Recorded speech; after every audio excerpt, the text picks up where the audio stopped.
And the parents have no clue what they're actually doing to the child. Yeah. Of course, our souls plan our lives for us to take on these wounds. It's like our wounds are like coal and like a deep coal, just, they press them hard enough. And then when you find the wisdom, the diamond appears, right? And that's the shadow work. We go in there, dig through the coal to find the diamonds. And that's what I've been doing the past 10 years. Hello and welcome to Real Men Feel. I'm your host, Andy Grant.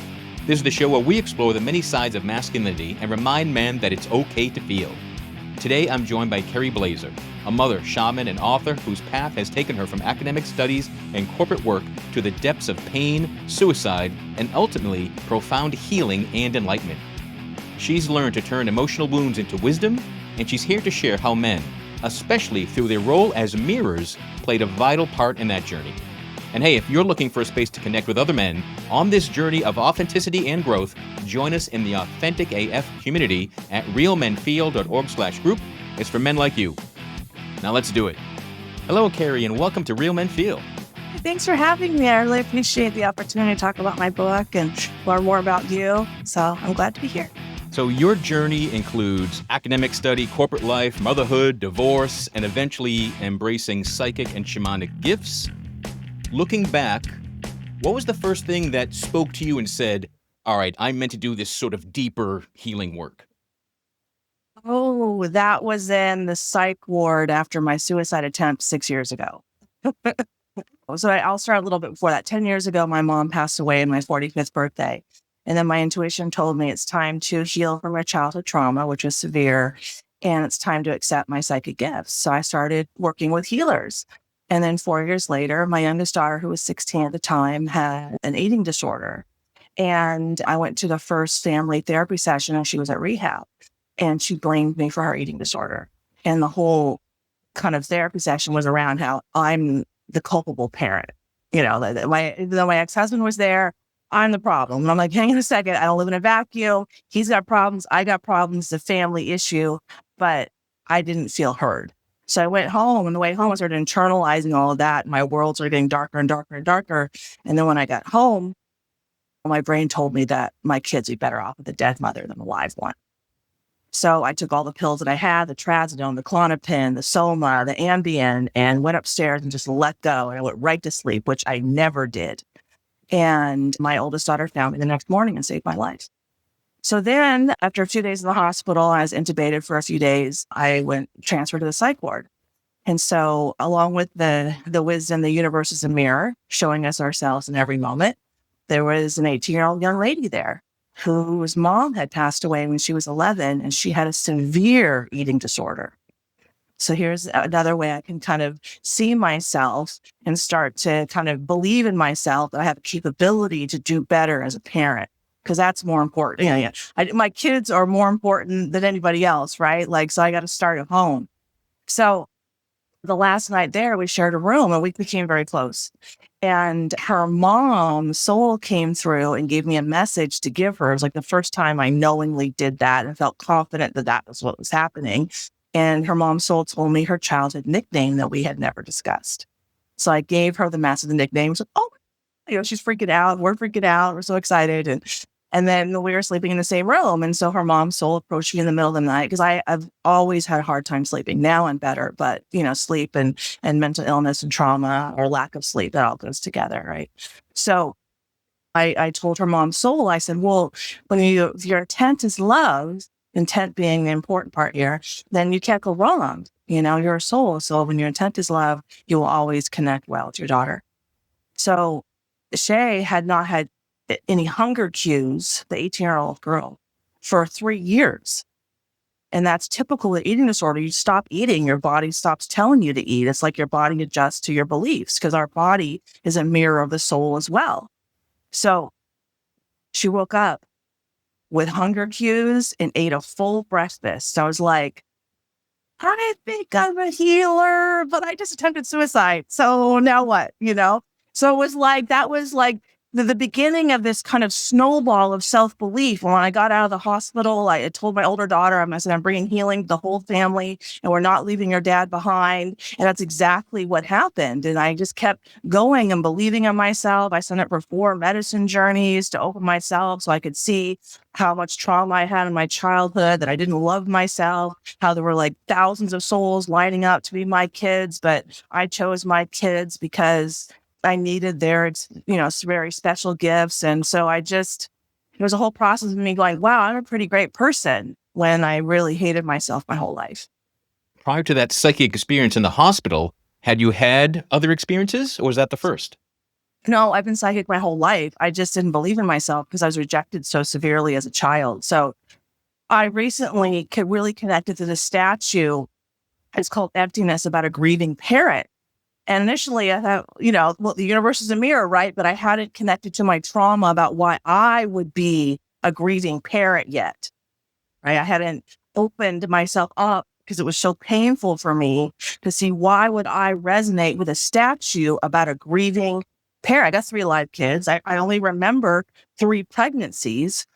What's it showing me, right? And it's like, you see the head and the arms and the legs, and the whole center is empty, and you can see the landscape behind, which is the ocean view. And that was me my whole life. Like, I could never make friends. And all I remember is, it's hard to make friends. I never know what to say, and I just stay alone my whole life. And so I've kind of been insular, and I'm always, my kids, Mom, why are you talking to yourself? But I was talking to souls. I just didn't know I was talking to souls. So did you think you were just talking to yourself? I could see that I would talk to people, and then problems would get solved. So I just kept doing it. But I would know when people were calling. I would know when things were happening. I'd have prophetic dreams. I had a lot of, supernatural experiences. And my mom was very intuitive and into astrology. And so, but, I didn't believe in myself. So my dad, he stopped spending the nights at the house when I was 11, and then he would lie and say that he was there. And I'm a kid, so I'm like, well, he must know. So I internalized that I can't trust what I see. If I can't trust what I see in the physical world, how am I going to trust what I'm hearing in the spiritual world? I mean, it was just a whole conundrum for me. So I don't trust what I see so much. I developed a visual processing disorder, that my visual processing is in the 4th percentile, while my analytical skills are in the 96th percentile. But there's the counterbalance, right? We're going to challenge Kerry so much, she has to learn to listen to herself. That's my challenge. I resonate so much. I had that same experience. So when I was 5 to 8 years old, my parents had divorced. My mom was seeing somebody, and anytime I woke up hearing him, seeing him in the house, I was told, no, that was just the TV. Yeah. I'm like, oh, so yeah, I'm all right. I guess I can't believe what I see and hear. What a mind fuck for a child.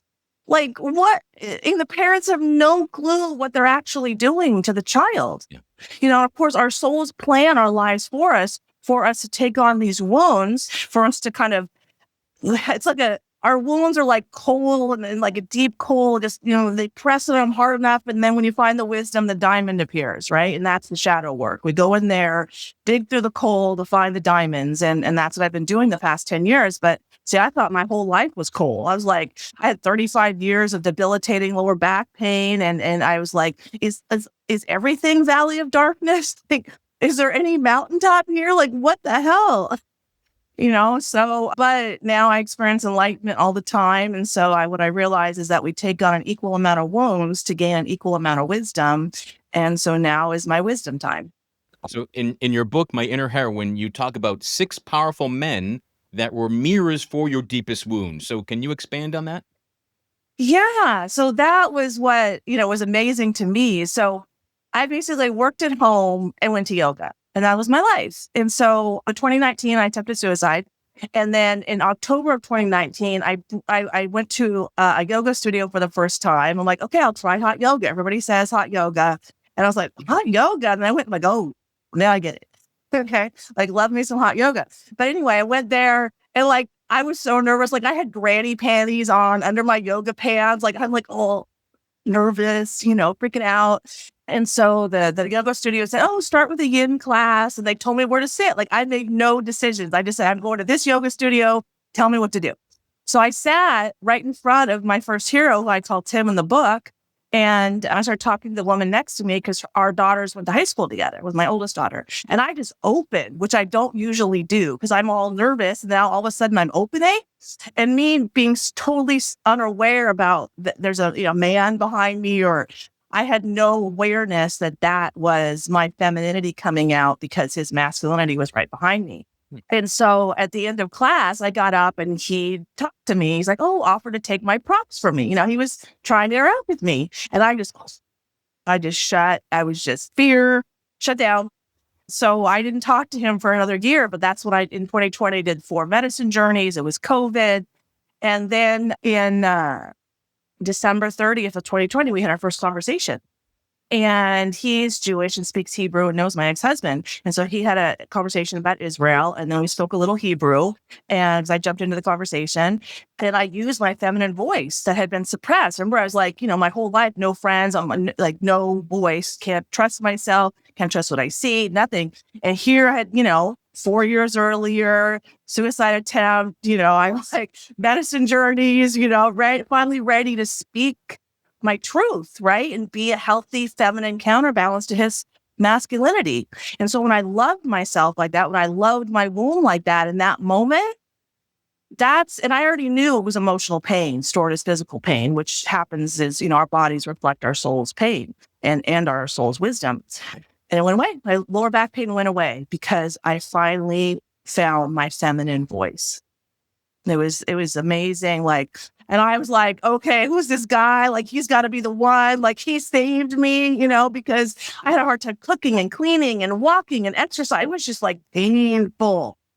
So that relationship lasted 2.5 years. And I went from when we first entered conversation, at that time, I still didn't even know every time I was being psychic. 18 months later, I had an opportunity to help Andrew Tate through a personal relationship with Justin Waller right after he had been canceled on social media. I had a payment processing center disconnected because Tim, by the next year, I never wanted to date with any of these guys. I just would talk to their soul at home and then see them at yoga. And then Tim and I texted a lot. So he left the yoga studio the next year. And so I'm like, what the fuck? Oh my God, he's the one. And what am I doing? And how am I? And I messed up. And, I'm figuring myself out. And then my intuition was just like, well, because he had multiple women, right? So I was like, one man, well, this is the way it's supposed to be. Like, what are you talking about? Like, how can this, what? But these are the men I'm attracting into my life, right? So my intuition says reach out to Justin Waller because I saw him on Fresh and Fit a couple times, and Justin got right back to me. And then we DM'd on and off for a couple months. Like, I slowly but surely maneuvered and opened his heart, because opening the heart of like a Justin Waller and Andrew Tate, 2 Fire Academy instructors, this is not an easy task. These men have wounds, and these men get women. And now here I am. I'm 16 years older than Justin, opening his heart. You know what I mean? Like, I have to appreciate myself on high that I was capable of such a feat, to get him that comfortable with me, that he would open his heart to me. And that's how I accessed Andrew. So because all of our energy bodies, our souls are connected, we communicate through our heart space. That's why the universe communicates in coy ways, because, be direct with the mind and coy with the heart. That's why signs and synchronicities are so important, to show you that you're doing well and you're on your soul's path, right? It's like you see 1111, and that's a sign. It's not direct, but it's close enough. It's like, okay, keep going. I'm doing well. So this is what it was for me, is like, okay, well, who am I, right? That I'm able to not even know I'm a healer. And then all of a sudden I'm, called to help the most Googled man on the planet. And then I felt resonance with him when Andrew was in solitary confinement, because I, resonated with that statue emptiness, right? Been alone my whole life. So I sit in my dark garage in my recliner talking to Andrew's soul for 4 months to help him self-reflect in solitary confinement, and help me self-reflect and kind of accept why I resonate with a man in solitary confinement. Because one of the questions I asked him, I'm like, okay, so Andrew, you know that your external reality is a reflection of your internal reality and how you feel about yourself. And he's like, yeah. I'm like, so from that perspective, why are you in solitary confinement? And I had to ask myself the same question. which is like, wow, his soul, that's how isolated and just individual and singular Andrew felt, which for me, that totally makes sense. I mean, no one can say there's two Andrew Tates. There is one Andrew Tate, which go Andrew. Like, I love Andrew. He just does himself. That's why I just like have affinity for Andrew. Like, there was never anything sexual between me and Andrew, but it was just like, love the guy because he's just authentic. He shows his wounds and his wisdom, and his dad's a grandmaster at chess. Like, my first guy, he's a national master at chess and the youngest winner in his state, his home state. So like chess is in, my thing too. So yeah, that's how those men came in, and they all led me back to my original hero from my childhood. So this mirroring healing, it wasn't just one way, it was going both ways. Yeah. So yeah, because I would give them opportunities to heal in me. So like Tim, the first guy, when we first met, like he was super anxious too and couldn't even talk to me every time and come in mad at yoga, overweight a little bit. A year later, he's stacked, right? Could get girls. He was calm, cool, and collected, stoic. Like after a year, they all healed too, because I kind of became like Tim's, I call the book his soul wife. So 9 months after we started talking, there was lots of turbulence and uphills and fights. And I at one point was able to see inside my heart that I feared all men. And then I exposed for him how he fears women. So what happened was 5 months after we started talking, we got in a fight and he told me never to talk to him again. So a week later, I went for a drive, and he's got a house I'm already saying Rincon. I'm in Ventura. So Rincon is a very affluent area, and there's a gate there. And I would go for a drive. And I didn't know he lived there. I knew he lived north, but I didn't know where. And so it's a common drive. It's right there along the ocean. And you could just get right off the freeway at Rincon. It's a tiny little off ramp because there's no other housing there. You get right back on. It takes like 3 or 4 seconds to get off the freeway and get back on the freeway. And I'm not exaggerating or underestimating. That's how long it takes. It's tiny.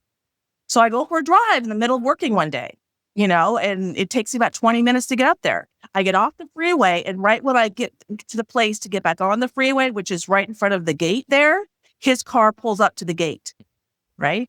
And so it looks like I'm stalking. But I'm not stalking. I'm not a stalker. I cry in my bed at home. A lot of these men have thought that I stalk them. Why? Because they're super avoidant. And so, because I have a very anxious attachment style, so I attract in a very avoidant attachment style with a likely sex addiction, because I'm sexually repressed. So I attract men who are sexually overexpressed as a counterbalance, so we can both see ourselves. I had a fear of men, so I just stayed home. Like you saw, that my first reaction to him was, and he has multiple women, and the yoga instructor he's close to is also a dominatrix. And, so like, I'm like, BDSM is in my life. I'm like, what the hell? I don't know all this stuff, but these are the men I'm attracting. So I had to learn it. And like, so he called, he sees me, and my intuition is like, get on the freeway, go home. He never called me, and he called my ex-husband in Israel to see, does he need a restraining order against me? Because he was worried I would climb over the fence, break into his house when the kids are home, and be so violent he might need to shoot me. But those were his fears. I mean, when I initially interacted with his mom's soul, because when you initially interact with a soul, like there's energy exchange. It's kind of like dogs sniffing each other's butts. And, it's like, this is how we understand each other. A lightning rod of pain went down my right side of my back, and I could barely move for 2 days. That's how much emotional pain she had. She was like a cement block of stuck energy. And I wouldn't let her even talk to him for 5 months. The first time she was able to even give him a message was the day after his dad passed away. And I didn't even know his dad had passed away until a week and a half later.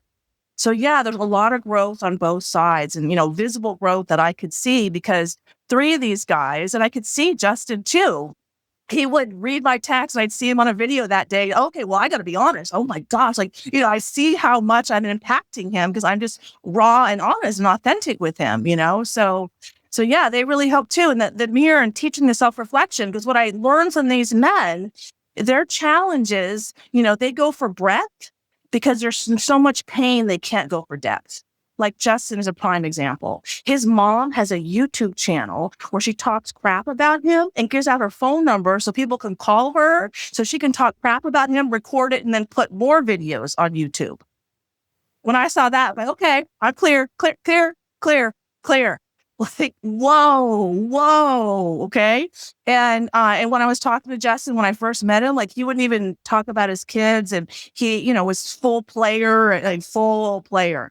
When I saw his videos a year and a half later, at the end of one of his videos, his 2-year-old daughter came in, and he was all grounded, and he was showing how he cleans up the mobile home parks that he owns because he was raised in one, so he doesn't want the people there to be raised and get rid of mattresses and clean this. He's like a super hardworking man, and he was finally like, it opened his heart enough to share that. And I was like, I'm not talking to these guys because it's a heart thing, so it's hard with men of this caliber because the vulnerability is not something they're used to or comfortable with because their mother never taught them how. And you said all these men pointed you back to someone else from your childhood. So who was that?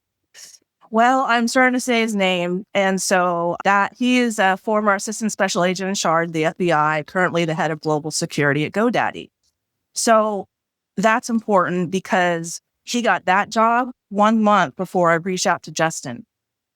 And so, because it felt like, I'm like, I came into Justin's life 2 months before Andrew's takedown and then Andrew to solitary confinement. It's like, it felt like I'm working in lockstep with someone who's powerful enough to do that to Andrew. FBI engages in internet censorship all the time.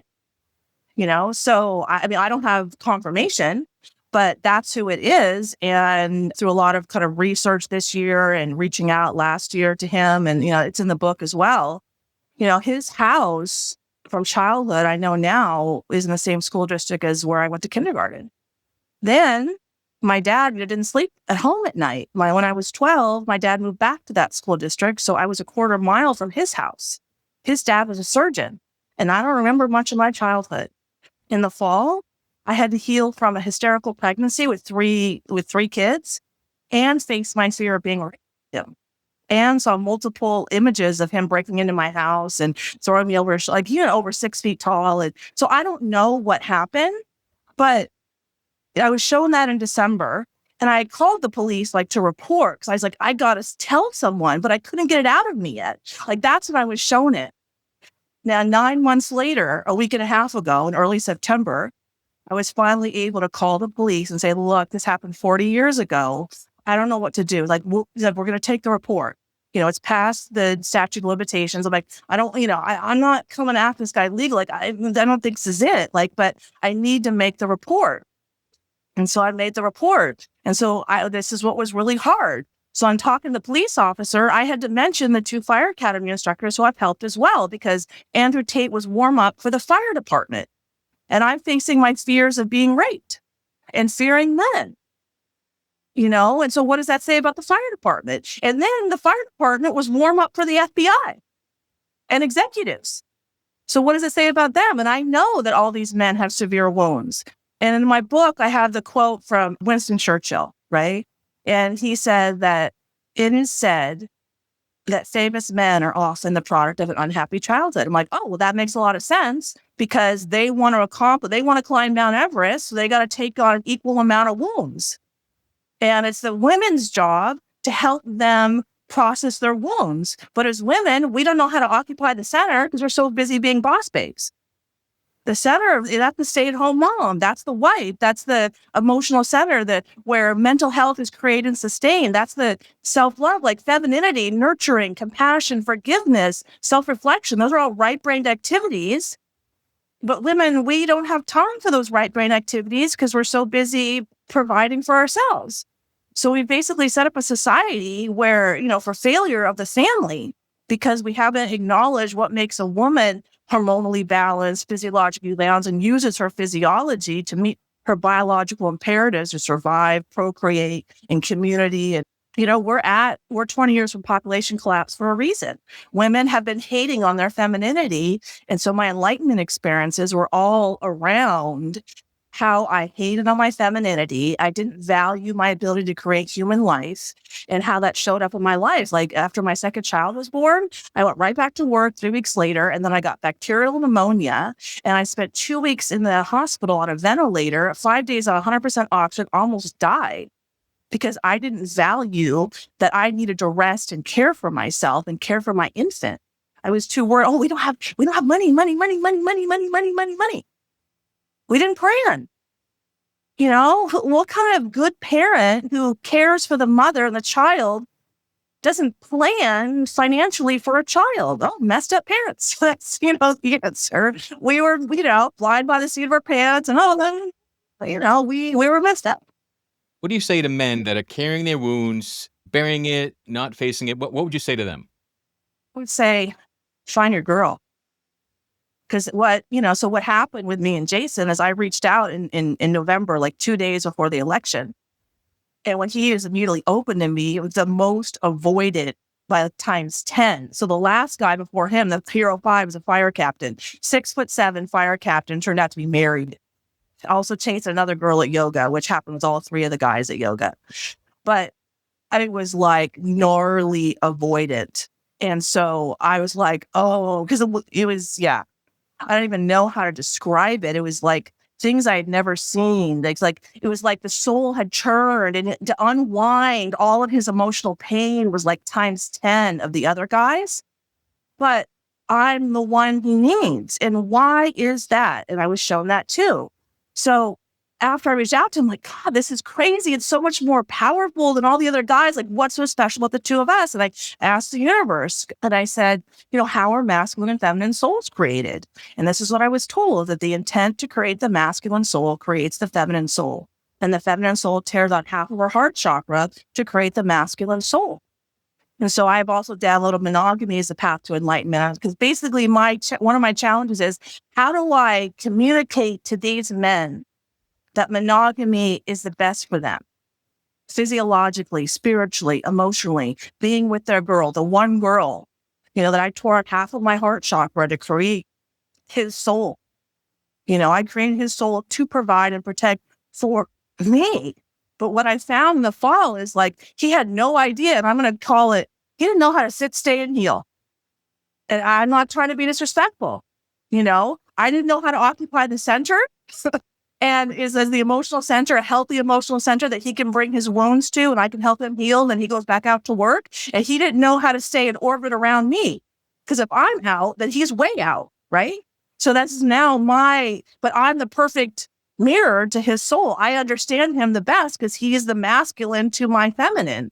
Other feminine souls are not as complex enough, don't have the wherewithal enough to ground him and then appreciate all of his complexity and all of his challenge and emotional depth and intelligence, expecting that he's going to heal outside of the relationship with the woman that is the other half of his soul, so to speak, right? Like, you'll hear men say, I got to beat my maker, means his wife, right?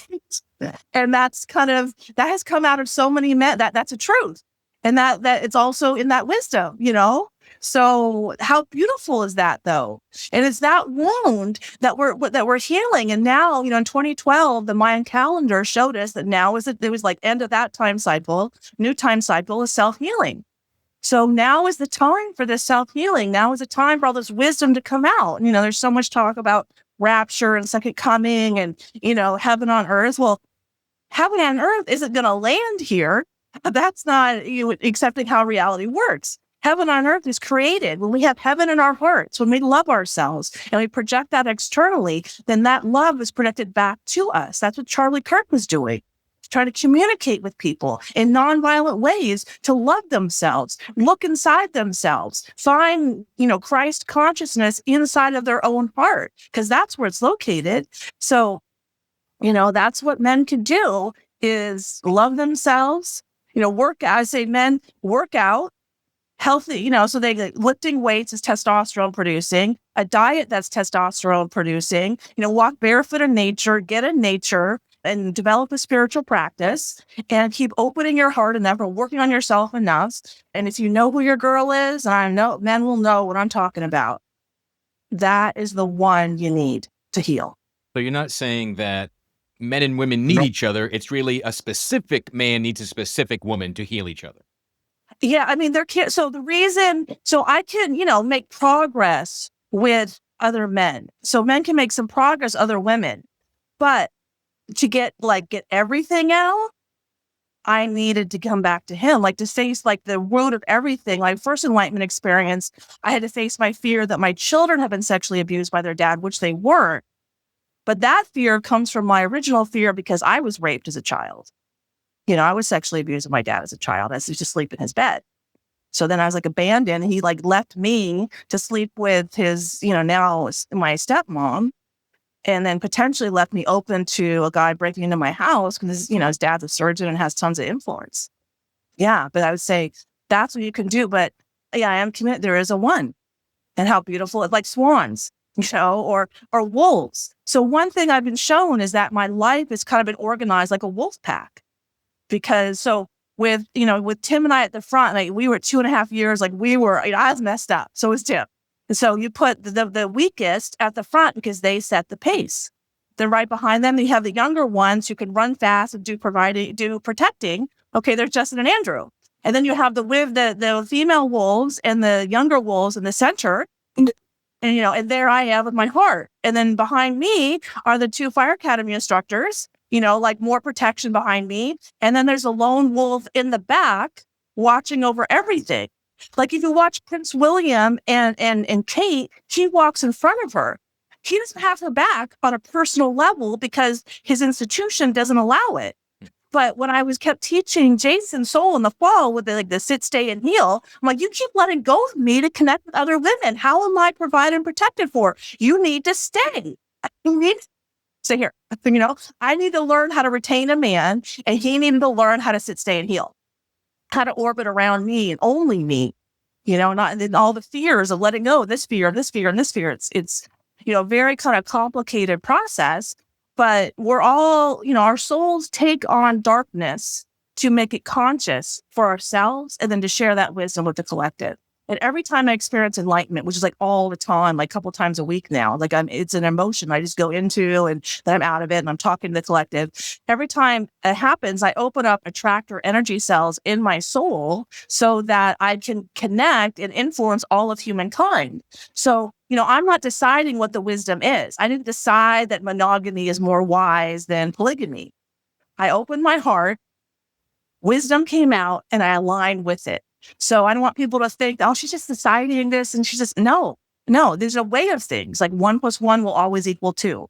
There's the table of elements there's certain math equations. They just are like, Einstein would download universal knowledge. He's a man. So of course, universal knowledge makes sense. Universal wisdom is more about relationships with self, relationships with others. That's more feminine, so this is what I think is coming is that, we've tried the alternatives, does it work out with a lot of the LGBTQ kind of religion? Well, we don't procreate and the family's destroyed. So we all know that we need a healthy nuclear family to have a healthy society. There's tons of scientific data proving that. So, okay, we got to bring back the family. What does that mean? It means, women need to accept that we have a role. And we have a womb for a reason, but I understand why women are afraid. Like I live in California, right? And in California, if I have a kid and that kid wants to transition to be trans and cut off their genitals and I don't agree, the state can take that child away. How is that safe? No matter what, it makes sense that women aren't having kids. We're afraid to bring children into this environment. So it's really great that, Trump asked, what can we do for the kids? Okay, boundaries at the border. Get rid of MS-13, get the drugs out, address the schools, create an economy where men can make enough money for the woman to stay home, encourage women to be humble and modest and feminine and healthy, stop encouraging the sexual promiscuity and the boss babe stuff that takes women out of hormonal balance and away from the center of the family where they are physiologically designed to be. So we kind of, have lost this. Traditionalism worked for so long because it kept our hormones balanced. It kept us, reflecting our internal reality externally in more balance than, a woman could be a man and a man could be a woman. So we have a lot of work to do, but yeah, it's time for it. You've shared a lot of information thus far. What is one thing you wish more men knew? One thing I wish more men knew. I am innocence wrapped in valor as a woman. I wield my sword of compassion, cutting open emotional wounds to reveal hidden wisdom within. That's the feminine. Okay. Masculine, valor wrapped in innocence. Pride, don't, the innocence of vulnerability. It's the romance. It's the acknowledging the feminine and getting on a knee to this one woman who is just everything. That's what women really need that, and men need that. Women are complaining that men don't express their emotions. Oh, yes, they do. When they're chivalrous, that's expressing emotion because men act, women talk. And when they're not chivalrous, there's a lot of that right now. That is men talking clear as day and giving feedback to women clear as day all day long. But women don't want to hear it that way because women don't want to take accountability. So I would say, men, embrace that you are valor wrapped in innocence, and you, in that, build yourself, the working out, the diet, the business, and love on yourself so profoundly that the only woman who could earn the privilege of being in bed with you and your providing and protection is this one woman. Value yourself that much. That all these women taking this money and this problem and, pulling you this way and that way, just do this for me and just pay for this. They do not value you. All those women, those men are sleeping with, and I asked Justin that. Why do you value yourself so little? You just give your body away. Why don't those women have to earn the privilege of making love to you? And are they really making love to you, or are you just turning around and fucking up the ass? What the hell? Why are these men not valuing themselves? That they think they need multiple women? That, and all this crazy that comes in our life because of it. I mean, Justin has at least 3 families. How can he show up for those kids in a healthy way? He can't be at the dinner table at night. Be that guy. Set your life up, if you're young enough, you have your family, in a way that you can provide for your girl, your wife, the mother of your children, well enough that she can stay home. And that you value yourself so much that you won't settle for a woman that will do anything less. That her life is her man and her children. And anything less, don't settle. So I guess that's what I have from men. Don't settle. Kerry, what's the best way for people to connect with you, find the book? So I have a website, www.kerryblaser.com, that's getting redone. A new version will come out next week. And then my book is on Amazon, My Inner Heroine, Exploring Feminine Pain. Awesome. Well, you've had quite a journey. I'm glad we're going. And I appreciate your openness and your authenticity and the way that you're sharing your journey so it can positively impact even more people. Thanks again to Kerry Blaser for reminding us that within every wound there is wisdom, and within every shadow there is light. If today's conversation resonated with you, I encourage you to take the next step and surround yourself with other men committed to living authentically. Join me in the Authentic AF community. It's a safe space where men connect, heal, and grow together. Visit realmenfeel.org/group. And until next time, be good to yourself.